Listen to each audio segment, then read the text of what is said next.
आप रोज गंगा नहाने नहीं जा सकते, आप रोज सरयू का स्नान करने नहीं जा सकते, आप रोज छिपरा का स्नान करने नहीं जा सकते, आप रोज प्रतिदिन कहीं मंदाकिनी का स्नान करने नहीं जा सकते। तो हमारे हिंदू धर्म में रीति बना दी कि गले में तुलसी की माला पहन लो, रुद्राक्ष की माला पहन लो।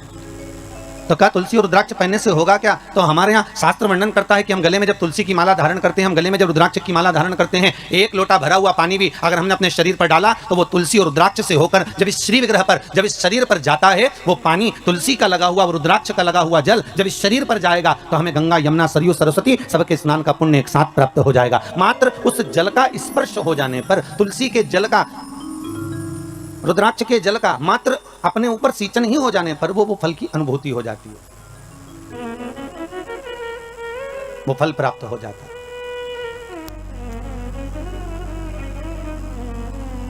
क्यों ना पहने? आप में से हम विचार करें, जितने लोग टीवी चैनल के माध्यम से कथा सुन रहे हैं, गले में अगर आपके तुलसी की माला है और आप प्रतिदिन स्नान करने के लिए भले वॉशरूम में जा रहे हैं और स्नान कर रहे हैं, एक लोटा पानी भी अगर आपके शरीर पर डल रहा है तो वो तुलसी से निकलकर इस शरीर पर जब जाता है तो गंगा, यमुना, सरस्वती के स्नान का पुण्य मिल जाता है। गले में अगर रुद्राक्ष की माला है, आप अगर स्नान करें और रुद्राक्ष का जल आपके शरीर पर जा रहा है तो उसका फल 1000 गुना प्राप्त हो जाता है, 1000 गुना फल। अरे कितना सुंदर भाव कहा है महाराज जी कि स्कंद पुराण में 16 मुखी तक रुद्राक्ष का वर्णन है, शिव महापुराण में 14 मुखी तक रुद्राक्ष का वर्णन। शिव महापुराण और स्कंद पुराण कहती है कि मात्र अगर रुद्राक्ष का जल ही, केवल एक रुद्राक्ष का, अगर असली रुद्राक्ष अगर आपके पास में है और उसको पानी में गलाया गया है और उसका जल ही अगर हम आचमन कर लिया तो उससे भी हजारों रोग हमारे समाप्त हो जाते हैं। मात्र रुद्राक्ष का जल का आचमन ही कर लेने पर वो औषधि का कार्य भी कर जाता है, वो आनंद की अनुभूति भी कर जाता है।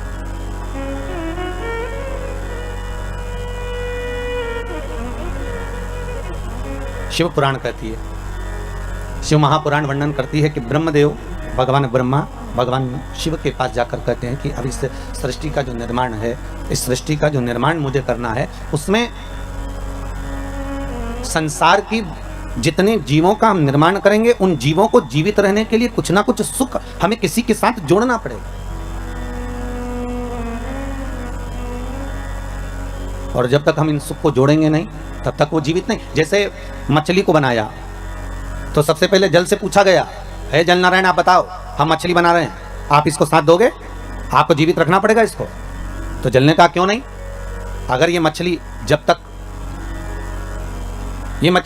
तक पानी में रहेगी, जब तक जल के अंदर रहेगी, तब तक ये मछली जीवित रहेगी।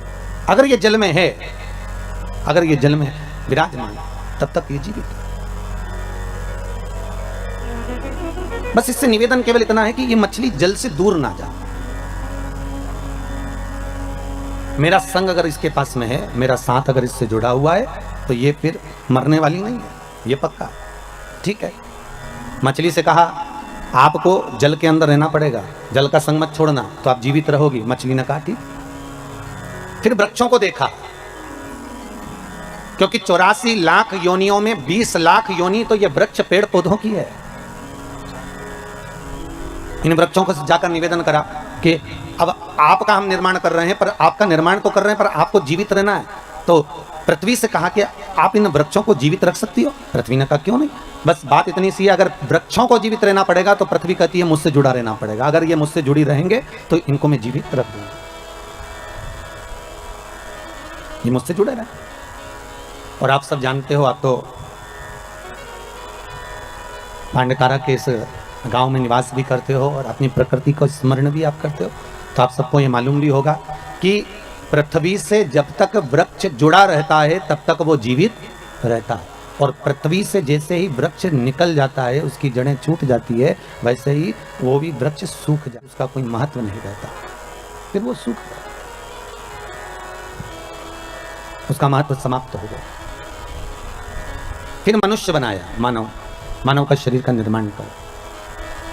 तो मानव शरीर का जब निर्माण करा तो ब्रह्मदेव ने डायरेक्ट जाकर भगवान देवादिदेव महादेव से निवेदन करा, भगवान शिव से, हर हर महादेव। भगवान शंकर ने पूछा क्या बात है ब्रह्मा जी, आज तो आप हमारे पास में आए हो क्या गया ऐसा? कैसे आना होगा?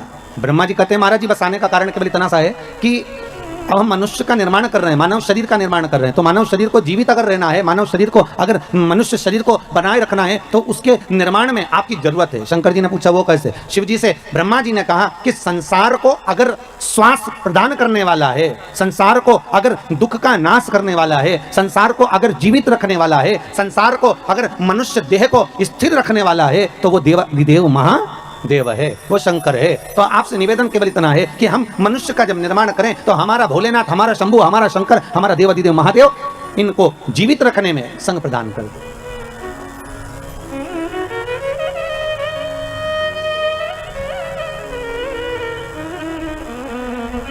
इनको जीवित रखना है। अगर मनुष्य को जीवन दान दिया है तो ब्रह्मा जी कहते हैं कि शंकर आप ही दे सकते हो।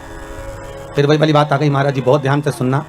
सबसे कठोर धातु लोहा, लोहे की तलवार बनती है, लोहे की गुप्ती बनती है, लोहे का फरसा बनता है, लोहे की बंदूक बनती है। सबसे कठोर धातु है लोहा। लोहा यह विचार करता है कि अगर मैं चाहूं तो संसार को नष्ट कर दूं, मैं चाहूं तो किसी को भी मार सकता हूं।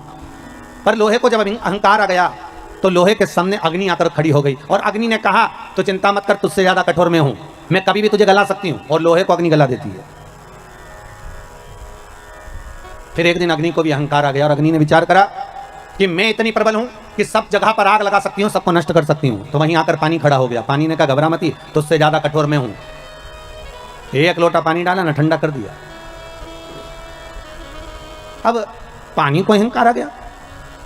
पानी को लगा कि मैं सबसे ज्यादा कठोर, कहीं पर भी तहलका मचा सकता हूं, हर किसी को नष्ट कर सकता हूं, किसी को भी डुबा सकता हूं, किसी के भी घर बस्ती को मैं पानी में ले जा सकता हूं। तो पानी के भीतर अहंकार था, वहीं पर आकर मनुष्य खड़ा हो गया। मनुष्य ने कहा चिंता मत कर, एक लोटा पानी भरा, वहीं खड़े खड़े डकार गया। ले अब देखिए, लोहे से ज्यादा कठोर अग्नि, अग्नि से ज्यादा कठोर पानी, पानी से ज्यादा कठोर मनुष्य। और मनुष्य ने विचार करा कि मैं सर्वस्व हूं, मेरे बराबर कोई नहीं हो सकता। अहंकार में जब मानव डूब गया तो मनुष्य को बीमारी निकल गई। बीमारी ऐसी लग गई, बीमारी ने कहा तुझसे ज्यादा कठोर मैं तुझे पूरा निकल सकती हूँ। एक बीमारी मनुष्य के शरीर में लगती है और वह अच्छे अच्छे सूरमा को भी निकल जाती है। पर बीमारी ने विचार करा कि मेरे बराबर कोई नहीं हो सकता, मैं अच्छे अच्छे को निकल गई, अच्छे अच्छे सूरमा को भी निकल गई। तो बीमारी ने जब अहंकार करा उतने समय में स्वयं कालो का काल महाकाल आकर खड़ा हो गया और बीमारी को ही निकल गया। क्योंकि अकाल मृत्यु वो मरे जो काम करे चंडाल का, और काल उसका क्या बिगाड़े जो भक्त हो महाकाल का। भगवान शंकर की अगर आराधना कर रहे हो, शिव की उपासना कर रहे हो, शंकर की भक्ति में अगर डूबे हुए हो, शिव आराधना में डूबे हुए हो, अगर शंकर के अनुमोदन में डूबे हुए हो, तो यह पक्का है कि काल भी आपको कुछ बिगाड़ नहीं सकता। काल भी नहीं बिगाड़ सकता। बस थोड़ा जागरूक हो। आया है, अब लोग कहते हैं गुरुजी कोरोना महामारी आई है, बड़ी विचित्र आई है। बिल्कुल आई है। ये कोरोना वायरस आया है गुरुदेव, बहुत बर्बाद कर रहा है। गांव की गांव, नगर की नगर, शहर की शहर। देखो आप महाराष्ट्र की स्थिति,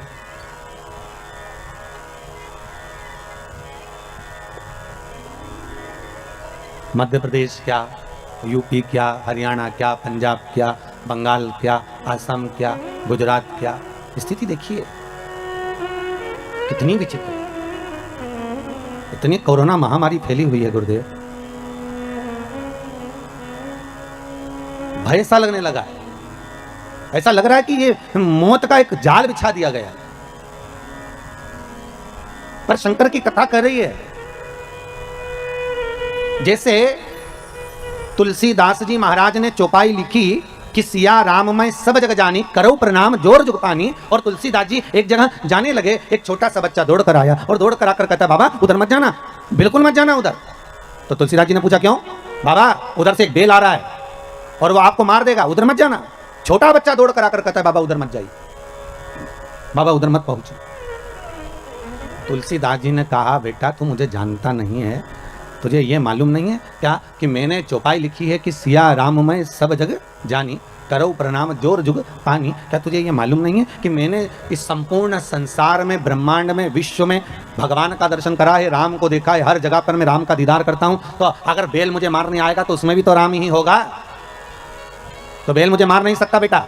और बच्चे को समझाकर तुलसीदास जी आगे बढ़ गए। सामने से बेल आया, तुलसीदास जी को सींग पर उठाया, पटक दिया, पांव से रोंदा चले गया। तुलसीदास जी दौड़ते हुए आए, घाट पर बैठकर उन्होंने कलम उठाई और चौपाई काटने लगे। जैसे ही चौपाई काटने लगे तो हनुमान जी सामने आकर खड़े हो गए। हनुमान जी ने पूछा तुलसीदास क्या कर रहे हो? तुलसीदास जी बोले रामायण की चौपाई काट रहा हूं। कौन सी?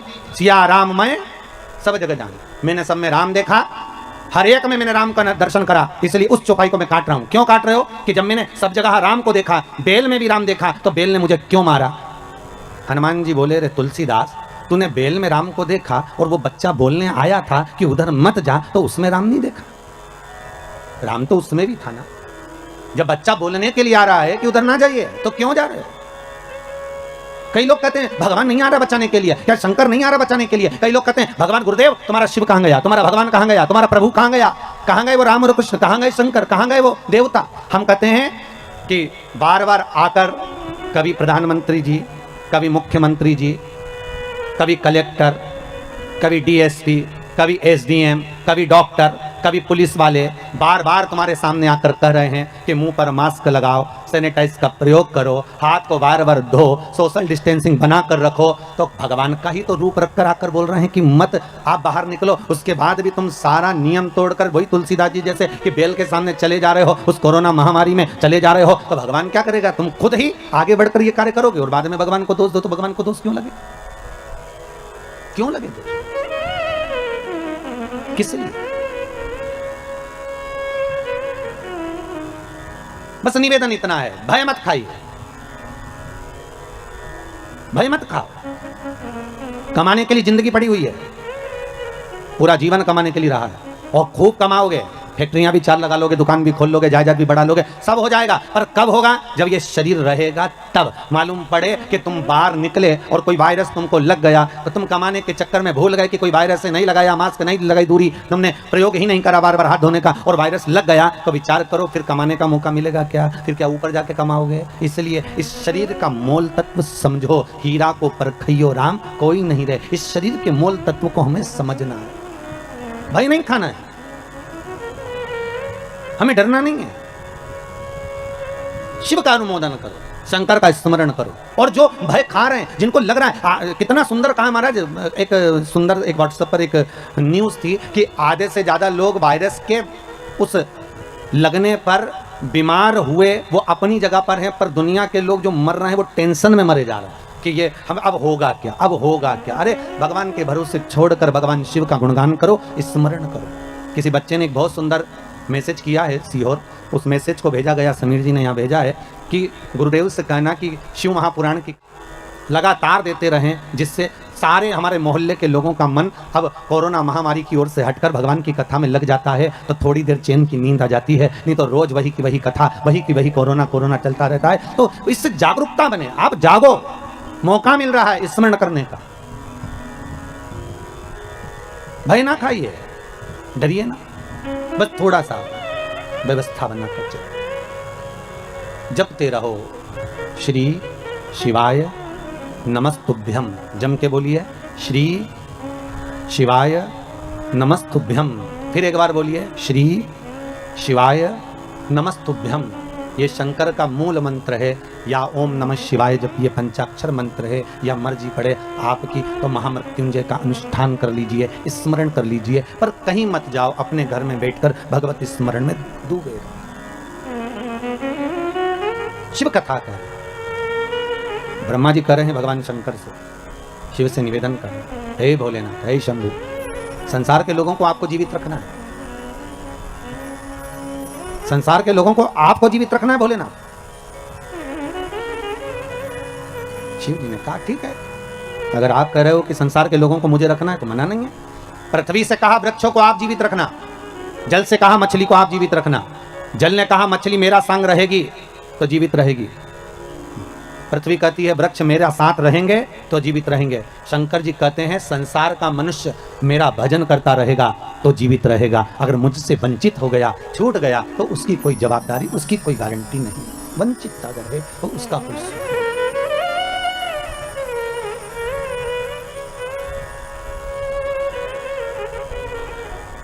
शिव स्मरण करें, शिव का अनुमोदन करें। भगवान शिव कह रहे हैं आप क्यों चिंता करते हो? ब्रह्मदेव, आपका कार्य है सृष्टि का निर्माण करना, आप निर्माण करें। तो ब्रह्मा जी के मन में आया कि मैं सृष्टि तो बना दूंगा, मना नहीं है, पर इस सृष्टि का निर्माण तो मैं कर दूं, पर दिक्कत केवल इतनी सी है कि सृष्टि बनाने के बाद इस सृष्टि को चलाने वाला कौन होगा? इस सृष्टि का निराकरण कौन करेगा? और कौन संसार के सागर में, इस मानव शरीर में हो सकता है कि इस संपूर्ण विश्व सागर में किसी को तन की तकलीफ हो, किसी को मन की तकलीफ हो और किसी को धन की तकलीफ हो? उसकी पूर्ति कौन करेगा? मान लो अगर मैंने बना भी दिया इस संसार सागर को, ब्रह्मा जी कर रहे हैं, अगर मैंने बना दिया इस संपूर्ण सागर को, अगर मनुष्य की देह भी बना दी, तो इसका भरण पोषण करने वाला कौन होगा? शिव कह रहे हैं, ब्रह्मा आप केवल निर्माण करिए, बाकी का सब शिव कह रहे हैं कि मेरे ऊपर छोड़ दी, आप मेरे ऊपर छोड़ दो। ब्रह्मा जी भगवान शंकर से विनती कर कर गए और भगवान शंकर भगवान विष्णु के पास में गए। भगवान विष्णु ने देखा कि आज शंकर स्वयं आए, स्वयं शिव। हमेशा भगवान शिव के पास में भगवान विष्णु पहुंचते थे, हमेशा। और आज स्वयं त्रिकालदर्शी शंकर भगवान विष्णु के यहाँ, तो भगवान विष्णु उठकर खड़े हो गए कि भोलेनाथ आए हैं, आइए प्रभु पधारो, आपका आगमन हुआ है नाथ। भगवान शंकर जैसे ही सामने पहुंचे तो भगवान विष्णु ने लक्ष्मी जी से कहा, लक्ष्मी संपूर्ण कार्य को छोड़ दीजिए और संपूर्ण कार्य छोड़कर आज भगवान देवाधिदेव महादेव आए हैं, उनके आदर में लग जाइए। बड़ी मुश्किल से आए हैं, बड़ी मुश्किल से प्राप्त हुए हैं, जाओ इनके आदर में, इनके सम्मान में, इनके सत्कार में लग जाओ, जाइए। लक्ष्मी जी सबसे पहले अगर कहीं गई तो माता लक्ष्मी ने, जैसे भगवान विष्णु ने कहा कि इनका आदर करो, सम्मान करो, सत्कार करो, तो लक्ष्मी जी अगर सबसे पहले अगर कहीं गई तो माता पार्वती के पास गई और जगत जननी जगदम्बा पार्वती जी ने पूछ लिया, लक्ष्मी कैसे आना हुआ, क्या बात है, तुम्हारे आने का कारण क्या है, तुम क्यों आई हो? लक्ष्मी जी बोली, पार्वती आज भगवान भूत भावन भूतेश्वर भगवान शंकर, आज त्रिलोकी का नाथ त्रिकालदर्शी कैलाशी अविनाशी शिव बैकुंठ में आए। पार्वती जी बोली कि शंकर और बैकुंठ?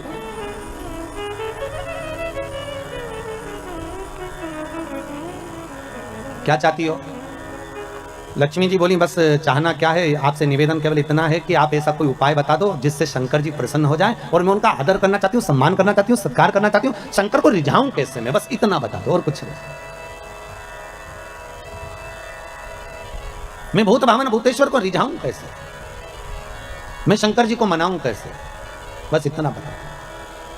पार्वती जी के मुख से निकल गया कि एक लोटा पानी भर लो और शंकर जी पे उंडेल दो, शिव जी पे चढ़ा दो, बस शंकर तो राजी हो जाएंगे, इससे ज्यादा शंकर को चाहिए क्या?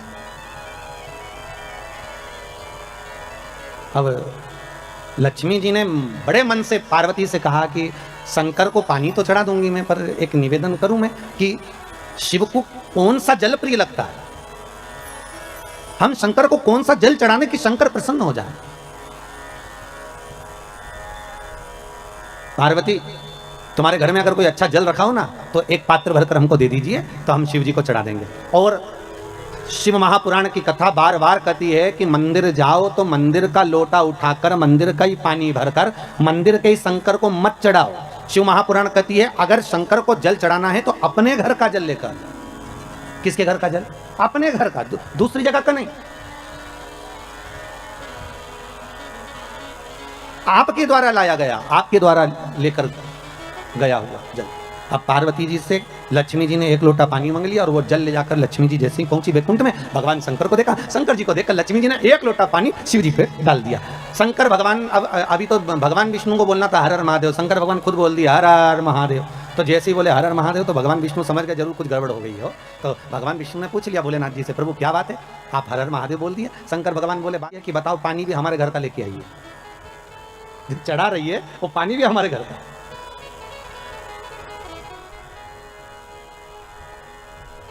अरे कभी कंस के जन्म की कथा सुनी होगी आप लोगों ने भागवत जी में कि कंस का जन्म क्यों हुआ। इतने अच्छे राजा के घर में, जिसके घर में सब धर्मात्मा थे, उसके घर में कंस जैसा बेटा कैसे पैदा हो गया था? उसका कारण केवल इतना सा था, ये कंस कौन था?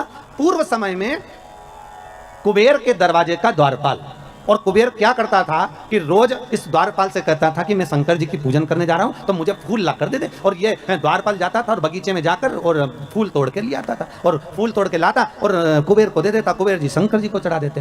तो शंकर जी को चढ़ाते तो ये जो द्वारपाल था ये जिसके बगीचे से फूल लाता था, ना तो बगीचे के मालिक से पूछता था, ना बगीचे के सेवक से पूछता था, ना पेड़ से पूछता था, ना वृक्ष से पूछता था, ना डाली से पूछता था, और फूल तोड़े और लेकर आया और भगवान को चढ़वा दिए। बस इसलिए तो यहाँ शास्त्र कह रहे भले फूल लाकर उसने दिए, शंकर जी को भले चढ़े, पर गलती एक कर दी कि जिसके पेड़ थे, जिसके वृक्ष थे, जिसका पौधा था, ना तो माली से पूछा, ना पौधे से पूछा, ना वृक्ष से पूछा, अर्थात फूल की चोरी कर कर भगवान को समर्पित करवाता था। इसलिए इसका कंस का जन्म हुआ। कारण केवल इतना सा था कि अगर हम भगवान को अगर एक फूल भी चढ़ा रहे हैं, हम भगवान को अगर रिझा रहे हैं, तो भगवान को अगर फूल भी चढ़ा रहे हैं तो प्रयास करना कि पड़ोसी की अगर बाउंड्री से फूल तोड़कर ला रहे हो तो पहले पड़ोसी से पूछो क्या हम फूल लेकर चले जाएं, क्या हम फूल ले आए।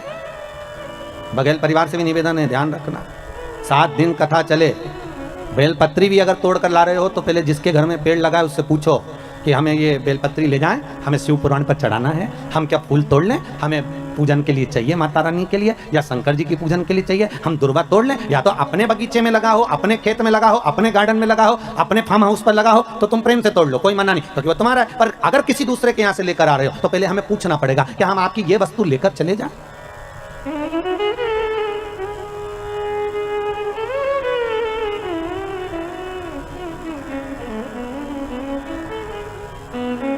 उसे पूछना पड़ेगा। अब ऐसे तो एक माताजी की चप्पल खो गई और माताजी ने कहा गुरुजी हम तो तुम्हारी कथा सुनने आए थे और हमारी चप्पल चोरी चली गई। मैंने कहा अच्छा है, भगवान ने कृपा कर दी, तेरे वैसे ही समय बेकार चल रहा था, तेरा शनि राहु केतु दूसरा ले गया, अच्छा भगवान ने बड़ी कृपा करी तेरे ऊपर। फिर तुम कैसे गई? भाव हम दूसरे की ले गए। मैंने कहा हे भगवान, खुद का शनि गया था, दूसरे का केतु पकड़ लाई। अब लाभ क्या हुआ ये बताओ, अच्छा सुख की अनुभूति क्या हुई है? हमें नहीं चाहिए। हम अगर भगवान को रिझा रहे हैं ना महाराज, तो शिव महापुराण की कथा कहती है अगर भगवान को रिझा रहे हो तुम्हारे पास में कुछ है तो ठीक है, नहीं है तो ठीक है। शंकर को 1 लोटा पानी हो तो चढ़ा दो, घर का हो तो चढ़ा दो। अगर पानी भी नहीं है तो शिव को रिझाने के लिए 3 बार ताली बजा दो, चल जाएगा। इतना भी नहीं है तो बेलपत्र चढ़ा दो, बेलपत्र भी नहीं है तो शंकर पे चढ़ी हुई बेलपत्र उठाकर धोकर वापिस शंकर को चढ़ा दो, और बेलपत्री भी नहीं है तो शंकर को प्रणाम कर लो। इतना भी नहीं कर सकते कि मंदिर के अंदर भी नहीं जा सकते तो मंदिर के दरवाजे को प्रणाम कर लो, मंदिर के दरवाजे को भी प्रणाम नहीं कर सकते तो मंदिर के शिखर को प्रणाम कर लो। शिखर दर्शनम सर्व पाप नाशनम, बस इतना भी कर लिया। और ये भी नहीं कर सकते तो शिव महापुराण की कथा कहती है भूल से भी शंकर के मंदिर के सामने से निकल कर चले जाओ तो भी शंकर करुणा कर देता है, तो भी शिव कृपा कर देता है। मात्र निकल कर जाने पर भी शिव की करुणा, शिव की कृपा हो जाती है। मात्र उसके दरवाजे के सम्मुख से निकल कर चले गए वही सुख हो गया। शिव की कथा कहती है शंकर को जो तुम्हारे पास में है, शिव को उस वस्तु से रिझाने का प्रयास करो। शंकर को बाहर से कुछ लाकर देने की जरूरत नहीं है। करो मंत्र जाप, करो नाम जाप। अरे भाई, घर में धन होगा तो चोरों की नजर जरूर होगी, अगर सुंदरता होगी तो लुच्चों की नजर जरूर होगी, और अगर हृदय में भक्ति होगी तो भगवान की नजर जरूर होगी। ये पक्का, भगवान की दृष्टि आप पर पड़ी रहेगी। अगर आप भगवान का भजन कर रहे हो तो, आप शिव का स्मरण कर रहे हो तो, आप शंकर का अनुमोदन कर रहे हो, आप भगवान भक्ति का नाम जाप कर रहे हो तो भगवान की दृष्टि पड़ी हुई। करो भजन बस। भगवान शिव ने जैसे कहा हर हर महादेव, भगवान विष्णु समझ गए जरूर कुछ बात हो गई है महाराज। हर हर महादेव शंकर जी बोले मतलब भगत बोले चल जाए, पर भगवान बोले तो नहीं चले हो। और आज तो भगवान खुद बोल रहे हैं हर हर महादेव, तो भगवान विष्णु ने पूछ लिया। अब मन में बात रह भी नहीं चाहिए, रख के करो क्या। एक गुरु के सामने, माता पिता के सामने, घर के बुजुर्गों के सामने, घर के बड़े के सामने अपने दिल की बात कह देना चाहिए। और अगर किसी से नहीं कहो ना तो गुरु से तो कह दो, या अपने जो इष्ट हैं, अपन जिनको मानते हैं, अपन जिसको पूजते हैं उसके सामने कह दो। अपने दिल की बात कहने में पीछे नहीं हटना। एक ये पत्र आया देखो आप, नरेंद्र कुमार जी पांडे हैं, प्रतापगढ़ से हैं आप। महाराज जी, पांडे जी कहाँ बैठे हैं? अच्छा आप ही आए। कहा है गुरु जी, बहुत चिंता रहती थी, पर जब से श्री शिवाय नमस्तुभ्यम का 1 माला कर रहा हूं, केवल 1 महीने में ऐसी बाबा ने कृपा कर दी कि सोचा भी नहीं था। पांडे जी कहाँ से आया? मैं गुरुवर प्रतापगढ़ सदर बाज़ार से आया हूँ जी। और मैं बहुत भाग्यशाली हूँ। मैंने अपने जन्म में सोचा नहीं था कि आपके दर्शन होंगे। नहीं बाबा की मैं कृतार्थ हो गया और मैं बघेल परिवार का ऋणी रहूँगा आजीवन, जिन्होंने ये प्रोग्राम रखा और आप तक आने का मौका दिया। बाबा की ये तो कृपा है। आपको भगवान शंकर का श्री शिवाय नमस्तुभ्यम का जाप क्या फल देगी, आप खुश होकर मेरे को जरूर बताएं। बाबा जी मैं कुछ नहीं कह सकता, मेरे पास शब्द नहीं है। आपने जो गुरु मंत्र दिया है मैं मरते दम तक इसको छोड़ूंगा नहीं। श्री शिवाय नमस्तुभ्यम को जी मैं बिना इसको किए घर से नहीं निकलता बाबा। जी बाबा की कृपा है। ये तो भोलेनाथ बहुत कृपा कर रहे हैं मेरे ऊपर और ये सब आपका दिया हुआ है बाबा। मैं आपको फिर से साष्टांग करता हूँ। नमः शिवाय। बैठिए बैठिए पंडित। बहुत सुंदर सुंदर प्रसंग आपने आपके पत्र में लिखा है कि मेरी बेटी का एग्जाम में भी पास हो गई, उसका बहुत कुछ फल मुझे मिला है। ना आपसे हमारा कभी मिलना हुआ, ना आप हमें जानते, बस केवल टीवी चैनल के माध्यम से आपने कथा सुनी है और उस मंत्र को जपा जिस मंत्र को इस शिव महापुराण का गुरु मंत्र कहा जाता है।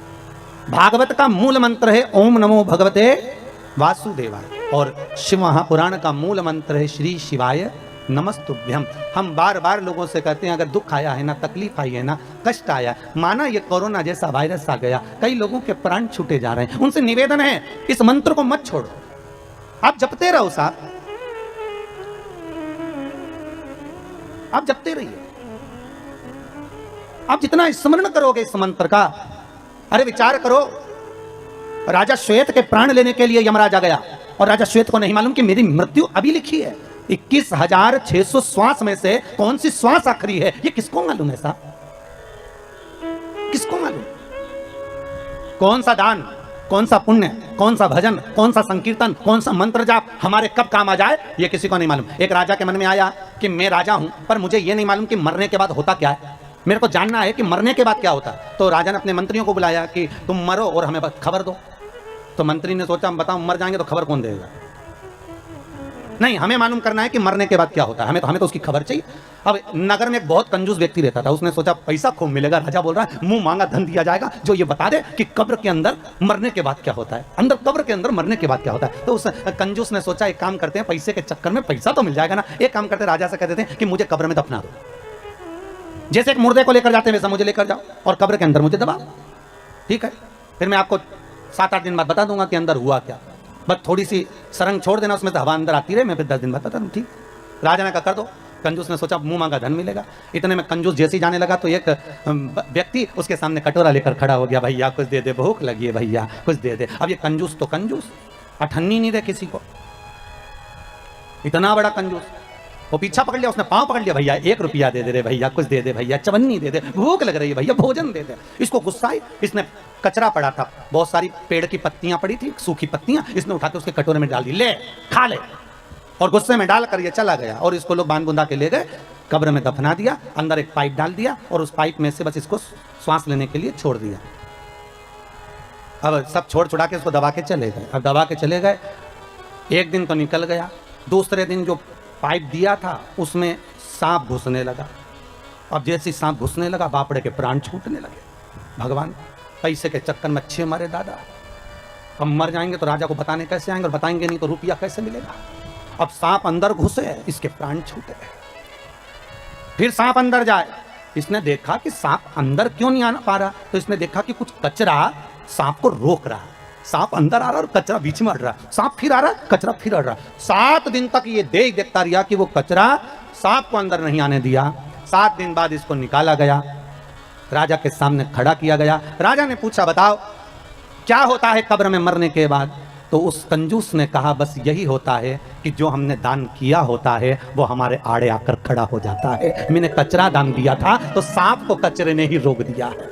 हमने जो दान दिया, हमने जो पुण्य दिया, हमने जो सत्कर्म करा, आप लोग जो गौ माता के लिए दान देते हो, ब्राह्मण भोज के लिए दान देते हो, आजीवन भोजन भंडारे के लिए दान देते हो, मंदिर निर्माण के लिए दान देते हो, सत्कर्म के लिए और दान देते हो, किसी के लिए आप पुण्य का कार्य करते हो, तो वो पुण्य तुम्हारा दान, तुम्हारा भजन, तुम्हारा कीर्तन, तुम्हारा मंत्र जाप, जो शिव महापुराण की कथा आप सुन रहे हो, जो मंत्र का स्मरण आप कर रहे हो, जैसे भी पांडे जी बोले कि श्री शिवाय नमस्तुभ्यम मंत्र ऐसा मिल गया कि वो मंत्र मेरा जीवन संवार दिया। जिस मंत्र को आप जप रहे हो वो साधारण नहीं हो सकता, जो आप दान कर रहे हो वो साधारण नहीं हो सकता, जो पुण्य कर रहे हो वो साधारण नहीं हो सकता। ना जाने तुम्हारा दान, तुम्हारा पुण्य, तुम्हारा सत्कर्म कब तुम्हारे सामने आकर खड़ा हो जाए और तुम्हारे आड़े आकर सम्मुख में आ जाए और तुम्हारे जीवन को बचा ले, इससे बढ़कर कोई सुख नहीं हो सकता। इसलिए बारंबार जपते रहें श्री शिवाय नमस्तुभ्यम, ये मंत्र का जाप नित्य करते रहो, स्मरण में डूबे रहो। ये भाग है हमारा, ये पुण्यता है। आज शंकर भगवान स्वयं करें हर हर महादेव। भगवान शिव ने जैसी हर हर महादेव बोला तो पूछ लिया कि हर हर महादेव भगवान आप बोल रहे हो। भगवान विष्णु ने पूछा कारण क्या है? भगवान बोले कारण केवल इतना सा है कि दूसरी जगह का जल लाकर चढ़ाया, लक्ष्मी अंदर से लाकर एक लोटा पानी चढ़ाती तो मुझे सुख मिल जाता। मुझे नहीं चाहिए भाई। शंकर की सारे देवी देवताओं को तो लड्डू भी चढ़ाओ, चुंदड़ी भी चढ़ाओ, आभूषण भी चढ़ाओ, शंकर जी को तो बेलपत्री चढ़ाओ, पानी चढ़ाओ, नी भी हो तो 3 बार ताली बजाया, वो भी नी बने तो हर हर महादेव बोल दो, उतने में शंकर राजी हो जाते हैं। इससे बढ़कर कृपालु और कहाँ मिलेगा ये बताओ। अरे वो चोरी करने के लिए चोर गया शंकर जी के मंदिर में और चोरी का सामान नहीं था, उजाला करने के लिए कोई वस्तु नहीं थी, तो खुद का कपड़ा जलाया, त्रिशूल में लपेट कर आग लगा के चारों तरफ देख लिया चोरी का सामान। और शंकर भगवान प्रसन्न हो गए, मांग तुझे क्या चाहिए। चोर बोला मैं तो चोरी करने आया था। शंकर भगवान बोले हम तो ये नहीं जानते कि तुम चोर हो कि कौन हो, पर तुमने हमारे मंदिर में शिवरात्रि के दिन उजाला करा, प्रकाश करा, दिया जलाया, आरती करी, मांगो क्या चाहिए। उसने कहा मैं मांगना नहीं जानता। शंकर भगवान ने कहा ठीक है तो मैं तुझे कुबेर का सिंहासन दे देता हूँ, जा कुबेर की कुर्सी पे तू बैठ जा। और चोर चले गया कुबेर की कुर्सी पर और कुबेर से जाकर कहा तुम नीचे उतरो। कुबेर ने बोला तू कौन? कि मैं चोर। तो तू चोर यहाँ कहां से आ गया? तो कि शंकर जी ने भेजा। कुबेर बोला मैं हड़ताल करूंगा। चोर बोला जो करना करो। शंकर जी ने बोला कुर्सी के नीचे उतरो, हम बैठेंगे। और चोर को कुबेर की कुर्सी पर बिठा दिया। कुबेर भगवान विष्णु के पास गए, नारायण नारायण। भगवान विष्णु ने पूछा क्या हो गया? शंकर भगवान के मंदिर में किसी ने रात को अपना कपड़ा जलाकर आरती उतार दी, शंकर जी ने उसको कुबेर बना दिया और मुझे नीचे उतार दिया, बताओ आप हमारी कुर्सी वापस दिलाओ। भगवान विष्णु बोले उनके मामले में हम कुछ नहीं बोल सकते,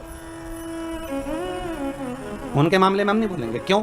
भगवान विष्णु बोले नारायण कहते हैं मैं उतना देता हूं जितना भाग्य में लिखा होता है, ब्रह्मा उतना देते हैं जितना कर्म में लिखा होता है, पर शंकर ना कर्म देखते हैं ना भाग्य देखते हैं। शंकर तो बस इतना देखते हैं कि मुझे दिल से रिझा लिया तो उन्होंने तुरंत उठाकर कुबेर बना दिया, मर्जी उनकी। कुबेर ने अपनी धर्मपत्नी से बोला सुन अपने पास में इतनी दौलत है पर आज तक कोई अपने घर में आकर देखता ही नहीं कि अपने पास कितना है। तो पत्नी ने बोला क्या करोगे? कुबेर बोला एक काम करते सबको निमंत्रण दे देते भोजन करने का। अच्छा दे दो।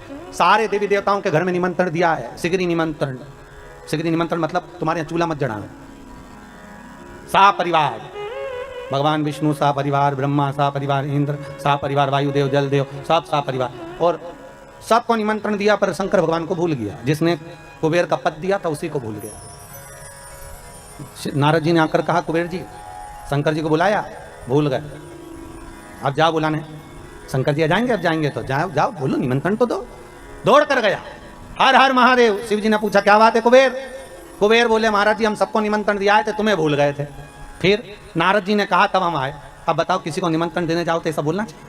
अगर भूल गए थे तो ये बोलना ही नहीं चाहिए कि भूल गए थे। ये बोलना था कि परिवार के लोग, घर के लोग, इसलिए अपने घर वालों को बाद में भी निमंत्रण दिया जा सकता है। पर महाराज जी ने याद दिलाई इसलिए हम कहने आ गए।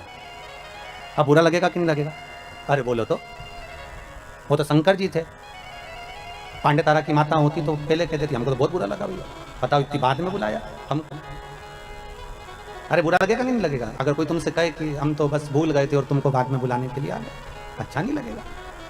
शंकर भगवान ने कहा क्या चाहते हो? आप हमारे यहाँ भोजन करने आओ। शंकर जी बोले देखो ये जो बड़ी बड़ी पार्टियां होती ना इसमें मैं नहीं जाता हो।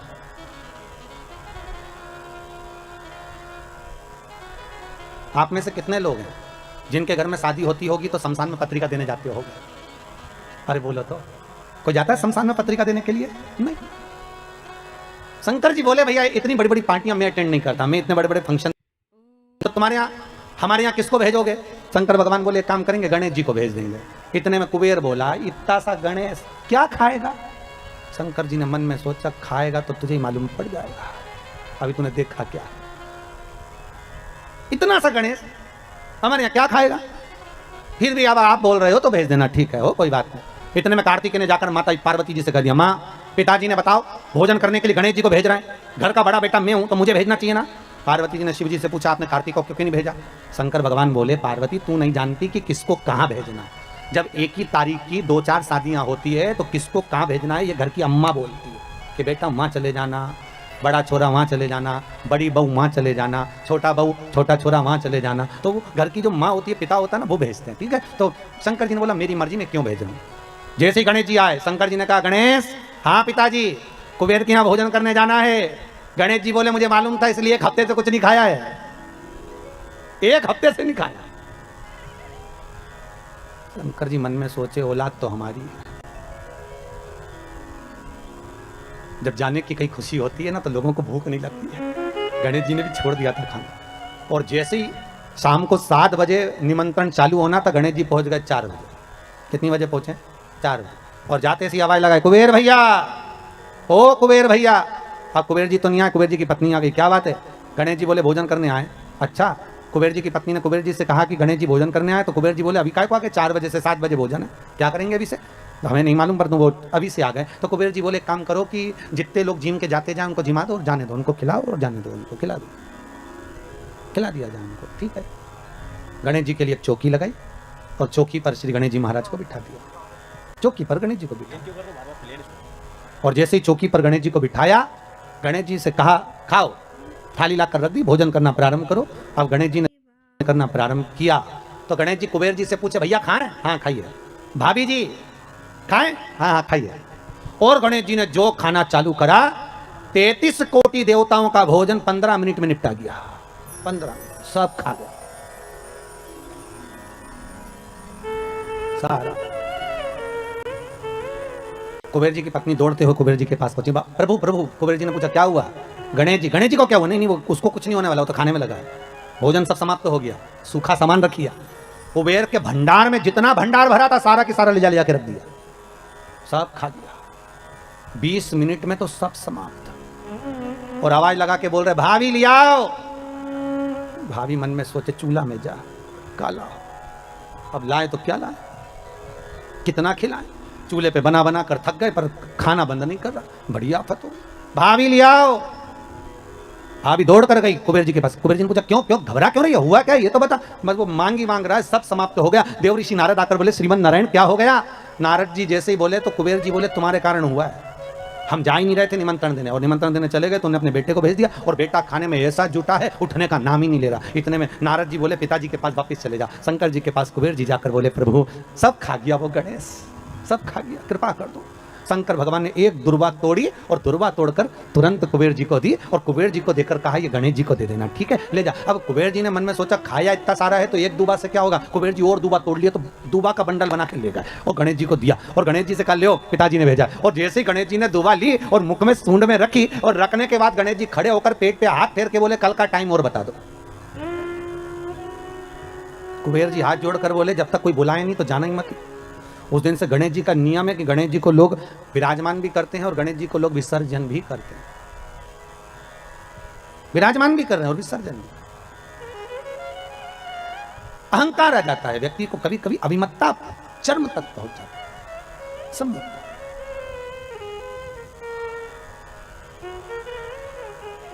शिव कह रहे हैं मैंने लक्ष्मी से ये नहीं कहा कि तुम मुझे ये दो। भगवान शंकर कह रहे हैं नारायण मैंने आपसे भी नहीं कहा कि मुझे कोई वस्तु प्रदान करो, पर अगर लक्ष्मी जी को जल भी चढ़ाना था तो अपने ही घर का चढ़ा देती तो आज मुझे प्रसन्नता का भाव हो जाता। प्रसन्नता का भाव।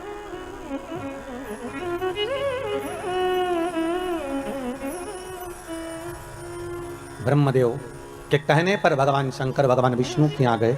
भगवान विष्णु ने आदर सत्कार करा। भगवान शंकर से पूछा भोलेनाथ कैसे आना हुआ है। शिव जी कहते हैं नारायण आने का कारण केवल इतना सा है कि संसार सागर में जब मनुष्य का जन्म होगा, मानव शरीर जब मिलेगा, उस मानव शरीर को अगर मान लो उसने भजन किया ना किया, उसने कीर्तन किया ना किया, उसने मंत्र जाप किया ना किया, उसने स्मरण किया ना किया, तो ऐसा कुछ करा जाए कि उस मनुष्य शरीर से आप रूप ही भगवत का भजन हो जाए, शिव नाम का स्मरण हो जाए, भगवान की भक्ति का प्रतिबिंब स्फुटित हो जाए, कुछ ऐसा किया जाए। ठीक है। तो भगवान बोले क्या कर सकते। तो भगवान विष्णु ने भगवान शिव से कहा प्रभु ये जो 21,600 श्वास मनुष्य के शरीर से निकलेगी ना, इस श्वास के अंदर आपसे निवेदन आप इसमें समाहित हो जाए, बस इतना सा निवेदन, आप इसमें बस जाए, आप इसमें समा जाए। बहुत ध्यान देना, जब तक श्वास है तब तक शरीर है। जैसे ही श्वास समाप्त हो गई शरीर नहीं रहेगा, शव बन जाएगा। क्या बन गया? शव। शरीर समाप्त।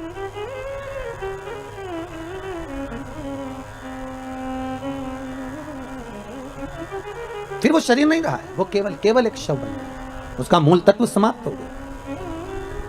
श्वास में शिव है। शंकर की कथा कर रही है, ये जो श्वास है शिव कर रहे हैं इसमें मैं समाहित हो जाता हूं। ओमकार समाहित हो जाता है।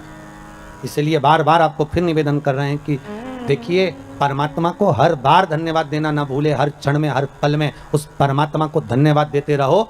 जरा अखबारों को, टीवियों को खोल कर देखिए, कई जगह आपको मिलेगा कि वहाँ ऑक्सीजन कम पड़ गई, ऑक्सीजन की टंकी कम पड़ गई। जरा विचार करो, एक मरीज को ऑक्सीजन की एक टंकी खत्म हो जाती है, समाप्त हो जाती है, तो पूरा परिवार हॉस्पिटल में खिन्न भिन्न हो जाता है। उस विचार करिए कि उस परमात्मा ने इस प्रकृति को बनाने के लिए कितनी ऑक्सीजन दी होगी और किस तरह से निशुल्क देकर इस संसार सागर में कितनी ऑक्सीजन देकर संसार के लोगों को जीवित रखा होगा। उस परमात्मा को बारंबार धन्यवाद देना चाहिए कि ये तेरी कृपा से हो रहा है, ये तेरी दया से हो रहा है, ये तेरी करुणा से हो रहा है, और तेरी करुणा बिना कुछ नहीं हो सकता। ये तेरे द्वारा प्राप्त हो रहा है। महाराज, हर पल, हर घड़ी, हर क्षण, हर श्वास में शिव का धन्यवाद दिया। चंचुला देवी ने बारंबार धन्यवाद दिया, बारंबार। चंचुला देवी जिस समय पर पार्वती जी की सखी बन गई थी, चंचुला देवी पार्वती जी की सहेली जब बन गई थी चंचुला देवी, बस इतना कर्म चंचुला देवी ने जरूर करा था कि पति का साथ दिया, पति चोरी कर कर लाया, धन ला कर दिया, उसका भोग करा, पर सत्कर्म नहीं कर पाई। चंचुला कभी दान पुण्य धर्म नहीं कर पाई, अपने भोग में लगी रही, अपने ही भोग में। और जब अपने ही भोग में लगी रही, कोई सत्कर्म नहीं, कोई पुण्य नहीं, चंचुला ने कुछ करा ही नहीं। पर जब प्राण छूट गए, शिव महापुराण की कथा के रस तत्व में डूबने के बाद चंचुला के जब प्राण छूट गए, तब चंचुला देवी पहुंची भगवान शंकर के कैलाश धाम पर, और पार्वती जी की जब सखी बन गई, तब पार्वती जी से बारंबार बस एक बात कहती रही कि कुछ ऐसा कर दीजिए कि मेरा पति जो प्रेत योनि में पड़ा हुआ है, वो प्रेत योनि से मुक्त हो जाए, वो प्रेत योनि से छूट जाए। इतनी कृपा बस कर दो कि वो प्रेत योनि से मुक्त हो, प्रेत योनि से छूट जाए। ऐसी करुणा, ऐसी कृपा, ऐसी दया आप कर दीजिए। ठीक है।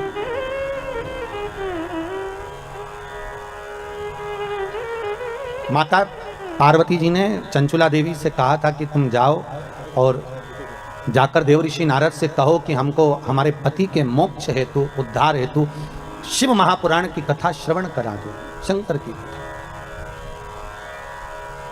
देवऋषि नारद ने मना कर दिया था कि मैं शिव महापुराण की कथा नहीं सुना सकता, क्योंकि मुझे श्राप लगा है, मैं एक जगह बैठ नहीं सकता, कथा मेरा मित्र सुनाएगा, तुम रुको। आप लोग यदि कभी साउथ में गए हो, दक्षिण में, तो दरवाजे पर, शंकर जी के मंदिर के दरवाजे पर दो मूर्ति आपको नजर आएगी, एक देवऋषि नारद की, एक तुमरुका जी की। जैसे देवऋषि नारद के हाथ में करताल है, वीणा है, उसी तरह तुमरुका जी के भी हाथ में करताल है, वीणा है। बस नारद जी और तुमरुका जी में अंतर यह है कि नारद जी का जो स्वरूप है वो मनुष्य जैसा है, और तुमरुका जी का जो मुख है वो घोड़े का लगा हुआ है। कभी कभी आपने ऐसा मुंह देखा होगा, ऐसा शरीर देखा होगा कि हाथ में करताल है, वीणा है और मुख घोड़े का लगा हुआ, घोड़े का, वो तुमरुका जी जो शंकर की कथा में नित्य डूबे रहते, नित्य शिव स्मरण में हर पल, हर घड़ी, हर क्षण डूबे रहते।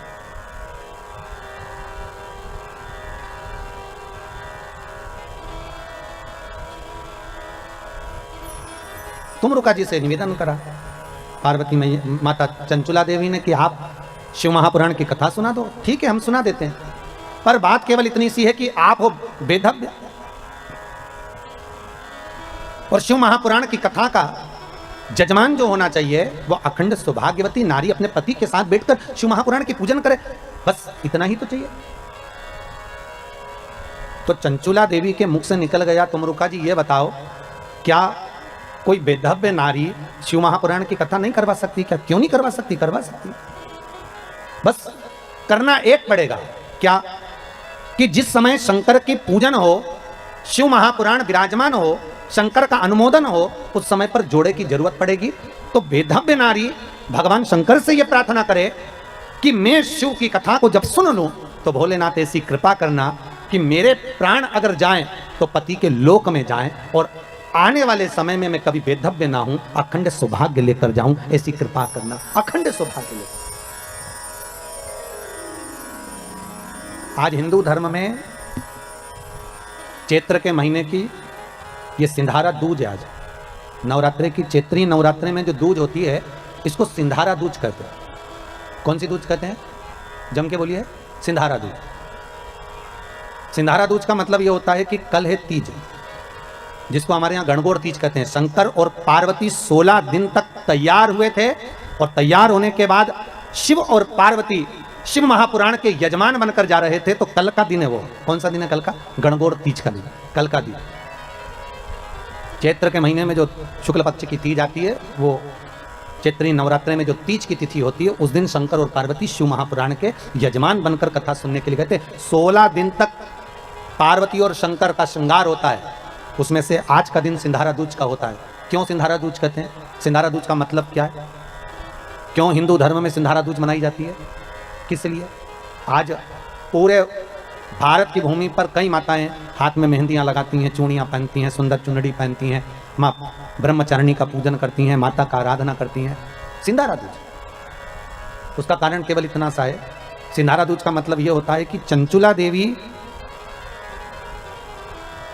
जब 14 दिन तक शंकर और पार्वती अपने गुफा में से बाहर नहीं निकले शिव महापुराण के यजमान बनने के लिए, तब माता चंचुला देवी ने हाथ जोड़कर मां जगतजननी जगदम्बा को सुंदर वस्त्र, सुंदर चूड़ियां, सुंदर आभूषण माता के चरणों में ले जाकर समर्पित करे थे और कहा, मां इन चूड़ियों को जो मैं दे रही हूं, ये लाल चूड़ी, ये लाल श्रृंगार, ये लाल वस्त्र, जो लाल चुनर जो मैं प्रदान कर रही हूं, मां बस ऐसी कृपा कर दे कि तू इन चुनर को धारण करे और मेरा भी सौभाग्य, मेरा भी सुहाग अमर कर दे। बस इतनी कृपा मेरे ऊपर कर दे। वो सिंधारा दूज का महत्व है। वो सिंधारा दूज का महत्व।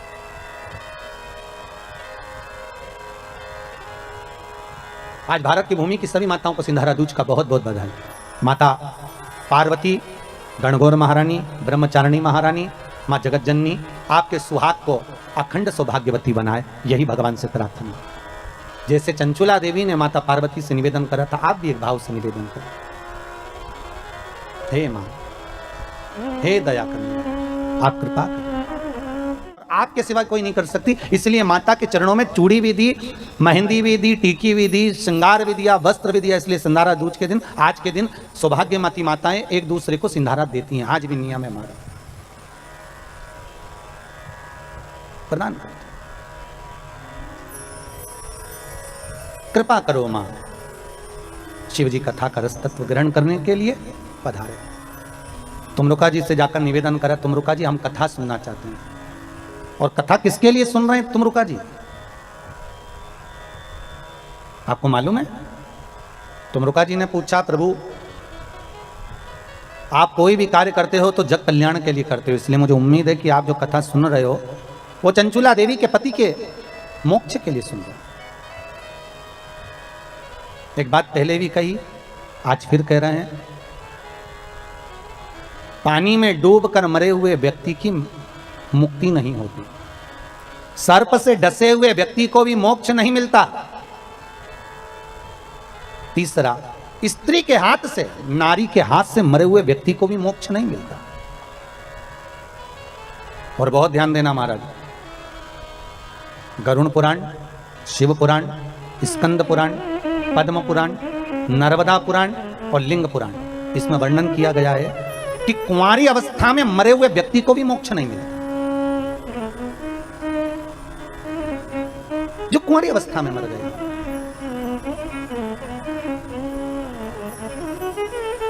बहुत ध्यान देने वाली कथा है, बहुत ध्यान देने। कुंवारी अवस्था में जो मर जाता है उसकी भी मुक्ति नहीं, उसका भी मोक्ष नहीं, उसकी भी गति नहीं।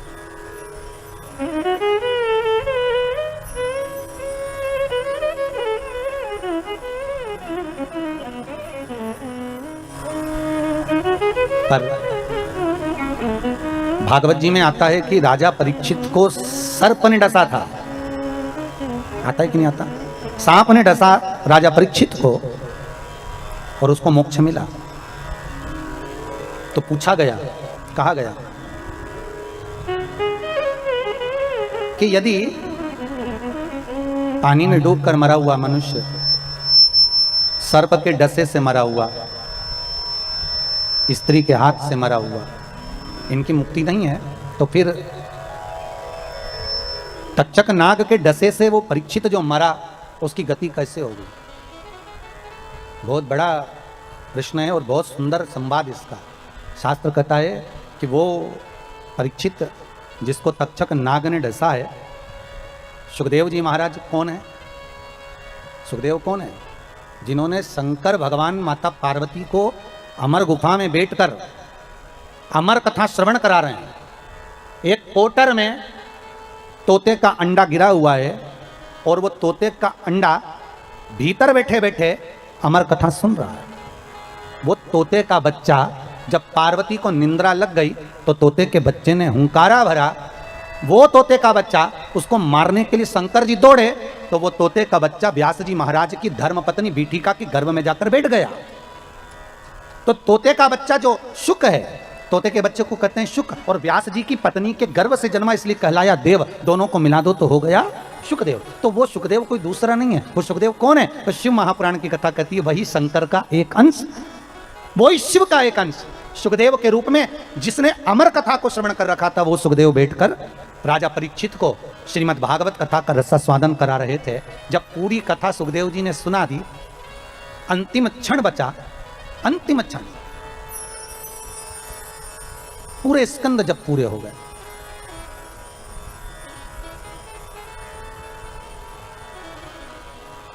श्रीमद् भागवत के जब 18,000 श्लोक पूर्ण हो गए, अंतिम क्षण में राजा को कह दिया सुखदेव जी महाराज ने कि अब सांप आने वाला है, तुझे डसेगा, 7 दिन पूरे हो रहे हैं, जल्दी से गंगा जल से मुझे तिलक कर दो, गंगा रेती का दान कर दो तो मैं चले जाऊं। तो परीक्षित ने पूछा कहां जा रहे हो? सुखदेव जी महाराज बोले अब मेरे को जाना होगा क्योंकि सांप आएगा तुझे डसेगा। तो परीक्षित कहते हैं आप गुरु हो, आपने कथा सुनाई है और सांप मुझे डसेगा तो मुझे तकलीफ नहीं होगी? सुखदेव जी महाराज कहते हैं अगर तूने कथा को सुना है और कथा रसामृत का पान किया है तो तेरी नस नस में भगवान की कथा समाई है, तो तू एक काम कर, तेरे हृदय को जो अच्छा लगे उस नाम के जाप में बैठ जा। तो परीक्षित ने प्रश्न किया, ये बताओ कि कथा भय से मुक्ति देती है ना? हाँ, तो कथा अगर भय से मुक्ति देती है तो अब मुझे सर्प के डसने का भय नहीं है, फिर क्या है? तो भगवान से सुखदेव जी महाराज से राजा परीक्षित कर रहा है, बस बात इतनी सी है कि जब वो सर्प का जहर मेरे शरीर में जाएगा तो मेरे शरीर की रोमावली में कृष्ण समाया होगा, क्योंकि मैंने भागवत सुनी है तो मेरे शरीर में कृष्ण बैठा होगा। बस निवेदन इतना है, वो जहर मेरे कृष्ण तक ना पहुंचे, उसको रोकने का कोई उपाय बता दो। तब सुखदेव जी की आंख में जल भर गया और सुखदेव जी ने राजा परीक्षित से कहा कि अब तू शिव का स्मरण करना प्रारंभ कर दे। और परीक्षित के मुख से शंकर का जब नाम निकला, तक्षक डसा पर जहर उस कृष्ण तक पहुंचने नहीं दिया। इसको कहते हैं वात्सल्यता, इसको कहते हैं प्रेम, इसको कहते हैं स्नेह, इसको कहते हैं करुणता। इसको वात्सल्यता, इसको प्रेम, इसको करुणता कहते, इसको स्नेह कहते। भागवत जी में आप लोगों ने सुना होगा और सुना वहां तक होगा जहां तक भागवत जी में वर्णन है। पर देवी भागवत में सुखदेव जी और राजा परीक्षित का कुछ संवाद बड़े सुंदर सुंदर दिए गए महाराज। कभी योग लगे तो आप लोग देवी भागवत को उठाकर कभी पढ़ना, तो उसमें बड़ा सुंदर संवाद मिलेगा कि परीक्षित आखिरी में पूछ रहा है कि मुझे भय नहीं है मरने का, भय केवल एक बात का है कि जिस कृष्ण की कथा को मैंने सुना है, जिस कृष्ण के चरित्र को मैंने श्रवण करा है, वो कृष्ण मेरी रोमावली में समाया है, वो उस कृष्ण तक, इस तक्षक नाग के जहर को मुझे पहुंचने नहीं देना। बस इतनी कृपा कर, वो ना पहुंचे।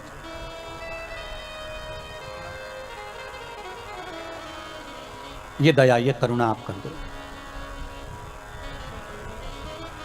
शिव महापुराण की कथा कहती है 3 तरह से मरे हुए व्यक्ति को मोक्ष नहीं। सर्प का डसा, पानी में डूबा, स्त्री के हाथ से मरा, और गरुड़ पुराण में एक और बात लिखी है, कुंवारी अवस्था में मरा हुआ। पर शिव महापुराण की कथा कहती है, एक संवाद बड़ा सुंदर है।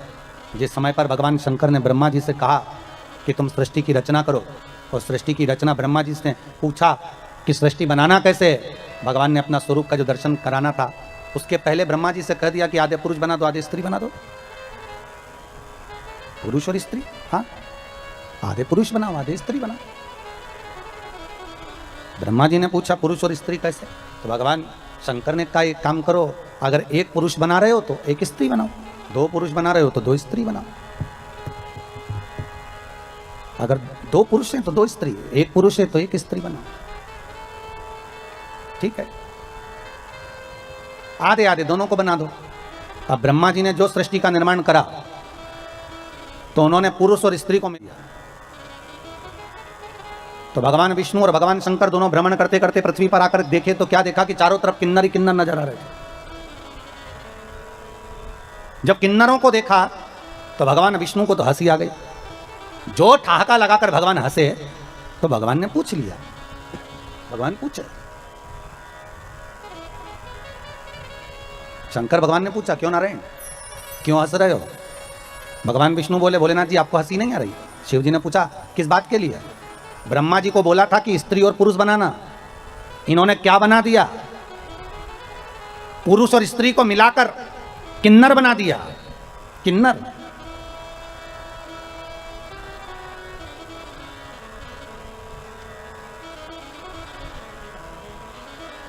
भगवान शंकर भगवान विष्णु को देखकर आंखों में जल भरकर बोले रे नारायण आपने ब्रह्मा की बनाई हुई सृष्टि पर हंसा है। शिव कहते हैं सुनो हे नारायण, दुर्बल व्यक्ति पर, धनहीन व्यक्ति पर,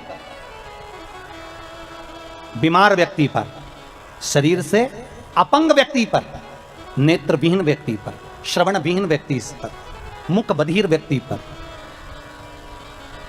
शरीर से कष्ट भोग रहे व्यक्ति पर अगर कोई व्यक्ति हंसता है तो शंकर कहते हैं उस व्यक्ति पर जिस पर हंसा है उस जैसा एक जन्म उस मनुष्य को लेना पड़ता है, उसके जैसा जिस पर तुम हंसे हो।